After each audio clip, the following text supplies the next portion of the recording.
अनंत कोटी ब्रह्मांड नायक महाराजाधिराज योगीराज परब्रह्म सच्चिदानंद भक्त प्रतिपालक शेगाव निवासी समर्थ सद्गुरू श्री गजानन महाराज की जय। हा अनुभव आहे पुणे आणि नागपूर येथून डॉक्टर अशोक ब्राह्मणकर या दादांचा। दादा म्हणतात ऐसी कृपा देवसंताची। जय गजानन। मी एक आयुर्वेदिक डॉक्टर आहे। 1976ला पुणे येथून आयुर्वेदातील पदवी प्राप्त केली। लग्नाचा योग लगेच जुळून आल्याने 1977ला नागपुरातील करुणा समर्थ हिचे सोबत माझा विवाह झाला। तेव्हा करुणाची नोकरी नागपूरला सेंट्रल टेलिग्राम ऑफिसला होती। मला कुठेतरी दवाखाना सुरू करायचा तर नागपूरलाच करू या विचाराने आम्ही नागपूरला स्थायिक झालो। गजानन महाराजांच्या विषयी प्रेम मला माझ्या वडिलांच्याकडून आलं आणि त्यात वाढ होण्याचं कारण असं झालं की 1985च्या सुमारास मला कळलं की रामदासपेठ भागात श्री आबा आष्टेकर म्हणून आहेत, त्यांच्याकडे गुरुवारी सत्संग असतो।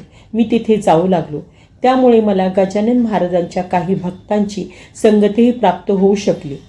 सोबत महाराजांच्या विषयी प्रेमही वाढीस लागला। त्या सर्वांचा चांगला परिणाम होऊन मी गांधीनगर येथील फ्लॅटमध्ये एका आटोपशीर खोलीत जयपूरहून एक साधारण 1.5 फूट उंचीची महाराजांची संगमरवरी मूर्ती आणून तिची स्थापना केली आणि रोज सकाळी मी छान सागर संगीत पूजा करण्याचा आनंद घेऊ लागलो। गजानन विजय ग्रंथाचं नित्य पारायण होऊ लागलं। आपल्याला माहीत आहे की 10व्या अध्यायात लक्ष्मण घोडेचा एक प्रसंग आहे। त्यात त्याच्या पोटदुखीवर महाराज प्रसाद म्हणून त्याच्या पत्नीकडे आंबा फेकतात आणि तो आंबा ती त्याला खाऊ घालते।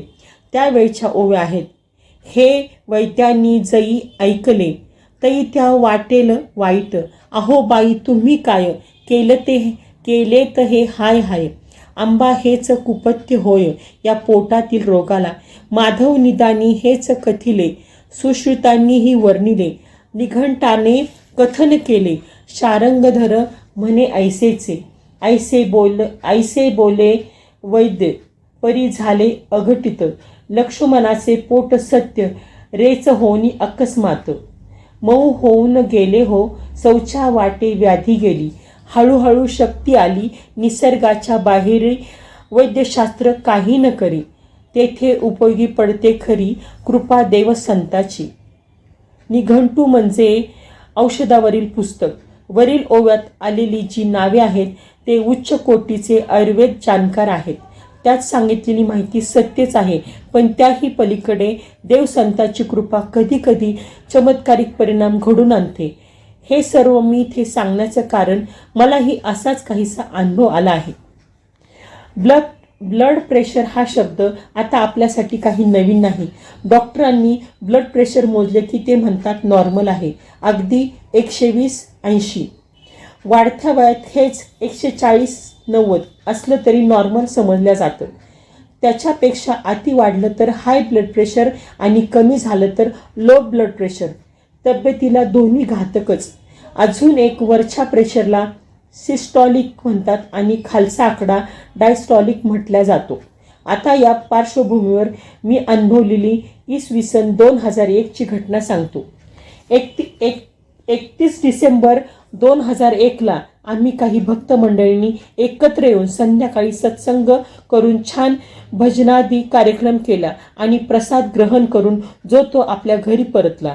1 जानेवारीचा दिवस। सकाळी मी लवकर उठलो खरा, पण पोटात काही अस्वस्थ वाटायला लागलं। मी नित्याप्रमाणे पूजा करायला मूर्ती समोर आलो, पण आतून काही वेगळी जाणीव होऊ लागली आणि जोरदार उलट्या आणि जुलाब सुरू झाली। पार गळून गेलो। महाराजांना कसेबसे हात जोडले।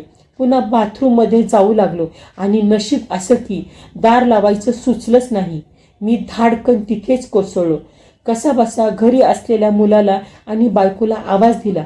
त्यांनी मोठ्या मुश्किलीने मला अंथरुणावर आणून ठेवलं आणि माझी एक मानलेली बहीण जी व्यवसायाने नर्स आहे तिला ताबडतोब येण्यासाठी निरोप दिला।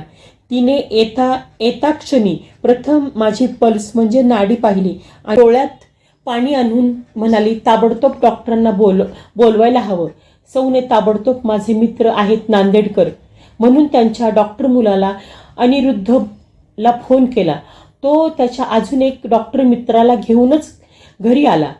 त्याच्या डॉक्टर मित्राने सर्वप्रथम ब्लड प्रेशर तपासलं आणि तो हादरलाच.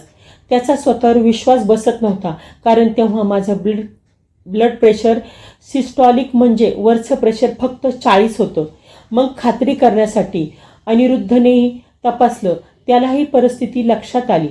अनिरुद्धने प्रसिद्ध डॉक्टर निखिल बालंखे यांना फोन लावला. तेव्हा ते कुणाची तरी एन्जिओग्राफीच करत होते. म्हणाले, ताबडतोब घेऊन या. मधल्या काळात त्यांनी त्यांच्या डॉक्टर पत्नीला सर्व सांगून मला ॲडमिट करण्याची सोय केली. डॉक्टर अनिरुद्ध गाडीत एकसारखे मागे माझ्या पत्नीला करुणाला विचारून कदाचित मी अजून आहे ना याची खात्री करून घेत होता. मला तपासून डॉक्टर बालंखे म्हणाले, काहीही सांगता येत नाही. त्या दिवशी नेमकी अडचण अशी झाली की श्री वसव बालंखे यांना हैदराबाद येथे कॉन्फरन्ससाठी जाणं भाग होतं. त्यामुळे मला रामदासपेठ येथील अर्नेजा हार्ट हॉस्पिटलमध्ये हलवणे आवश्यक ठरले. माझी तब्येत थोडी सुधारली, पण धोका टळला नव्हता. मला ICUमध्ये ठेवण्यात आलं. माझ्या अंगावर हॉस्पिटलचा ड्रेस चढवण्यात आला. माझ्या पत्नीने विशेष परवानगी घेऊन शर्टाच्या वरच्या खिशात गजानन महाराजांचा एक लहान फोटो आणि अंगारा ठेवला व मला माझ्या कानात तसं सांगितलं. डॉक्टरांनी ब्लड प्रेशर अति कमी झाल्यामुळे हृदयाला इजा झाली आहे, म्हणजे CAD कॉरोनरी आर्टरी डिसीज असे निदान केले. त्या रात्री मला ICUमध्ये स्वप्न पडलं. स्वप्नात मला न्यायला यमदूत आलेत. ते माझ्यावर झडप घालणार. तो मी खिशातील महाराजांचा फोटो त्यांना दाखवला. ते घाबरून पळून गेले. असं 2-3दा झालं. मग मी तो फोटो नमस्कार करून खिशात ठेवून दिला. तोच पुन्हा ते आले. पण यावेळी श्री गजानन महाराज त्या यमदूतांना रागून म्हणाले, तुम्ही माझ्या अशोकला नेऊ शकत नाही. मग ते यमदूत निघून गेले. पुढे आठवडाभरातच मी पूर्ण बरा होऊन डॉक्टरांनी आयुष्यभर घ्या म्हणून सांगितलेल्या गोळ्या थोड्या सोबत घेऊन घरी परतलो. मात्र त्या गोळ्या घेऊन मला डोकेदुखीचा त्रास सतावू लागला. म्हणून मी डॉक्टर बालंखेंना फोन केला. ते म्हणाले, एकदा एन्जिओग्राफी करून घ्या. एकविरा हॉस्पिटलमध्ये प्रख्यात हृदयरोग तज्ज्ञ डॉक्टर अजीज खान यांनी एन्जिओग्राफी केली. ती सुरू असतानाच त्यांनी माझं अभिनंदन केलं. म्हणाले, डॉक्टर, आपके हार्ट को कुछ भी नहीं हुआ है. अगले 20 साल तक वह फिट रह सकता है. कॉन्ग्रॅच्युलेशन. डॉक्टर बालखेंनी तो रिपोर्ट पाहून माझी सर्व औषधं बंद केली आणि मी पूर्ण ठीक झालो. वरचं ब्लड प्रेशर फक्त 40 असताना कुणी चांगल्या पद्धतीने जिवंत राहील ही कल्पनाच चमत्कारिक वाटते. पण आपण पारायणात नेहमीच वाचतो की निसर्गाच्या बाहेरी वैद्यशास्त्र काही न करी, तेथे उपयोगी पडते खरी कृपा देवसंताची. याशिवाय मी तरी काय वेगळं म्हणू शकतो? एवढं मात्र म्हणतो की संकटकाळी महाराजांनी अशीच कृपा सर्व भक्तांच्यावर ठेवावी आणि भक्तांनीही त्यांचं नित्य स्मरण करीत त्यांचं नाव घ्यावं. श्री गजानन जय गजानन, श्री गजानन जय गजानन. हा अनुभव तुम्हाला कसा वाटला तो मला नक्की सांगा. व तुमचे काही अनुभव असतील तर ते आम्हाला कमेंटद्वारे डिस्क्रिप्शन बॉक्समधल्या ईमेल ID वर जरूर कळवा. गण गण गणात बोलते, गण गण गणात बोलते.